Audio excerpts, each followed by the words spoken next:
Children of Gaza, before anyone else, thank you. Jazakumullahu khairan. We salute you. We have seen how your 6-year-olds are standing over the dying bodies of their blood brothers. As they say to them, brother, say La ilaha illallah, you're dying. Say La ilaha illallah. 6 years old, how did he pull that one off? We saw the young boy wrapped from head to toe because of burns, saying to his father, whose injuries are less than him, Father, be strong, don't despair, this is our land. Who taught him that? Those children of Gaza showed us that many of us who think that we are men are in fact still children. And they've shown us how children can in fact be men. Thank you, children of Gaza. We say to the mothers of Gaza, thank you. May Allah Almighty bless those wombs of yours that have delivered the miracles of the 21st century that we are witnessing today. We say thank you. May Allah Almighty bless your tarbiyah and your nurturing and your upbringing. This is in fact what they are decking in Gaza. It is the spirit that you have fostered in the hearts of the Muslims. We say thank you. And to the elders of Gaza, we say thank you.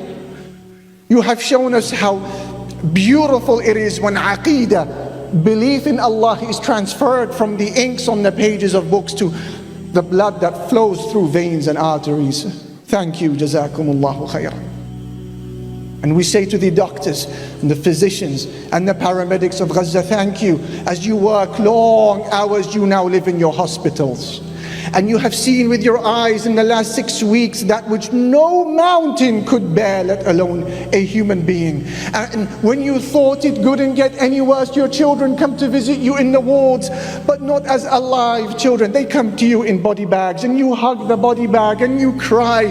Then you stand up and you bury your pain and you wipe away the tears and you continue your duty to the Muslims there in Palestine. We say thank you to the doctors and the physicians, to the journalists who know that they are now on the IDF hit list because of the crime of exposing the crime of the occupier. 50 of them killed to date. We say thank you. To Wa'il al-Dahduh and his likes, whose family were killed live on air. He goes down to the hospital, weeps over his wife and children. The very next day he's back on TV saying, I have a duty towards Palestine. How did you pull that one off? We say thank you, Jazakallahu khairan. To the women of Gaza, we say thank you. We saw you burying your children, then you raised your hands rather than complaining at Allah. You say, oh Allah, continue taking from our blood till you are pleased. To the men of Gaza, we say thank you for showing us that a people who believe that death is not the end can never be defeated. Thank you for helping us understanding verses of the Quran that we previously did not understand until we saw you. Thank you for removing from the hearts of 2 billion Muslims around the world the fear of any human being but Allah subhanahu wa ta'ala. Thank you. Thank you for reminding us at a time when we thought that the Ummah of Islam had died. You have just shown us that the Ummah has a pulse. Not just that, the Ummah is brimming with life. And from all of the generations of the Muslims to walk this earth in recent times, by Allah, this is the greatest and finest of all Muslim generations. And time will show that this prediction and this assessment is true.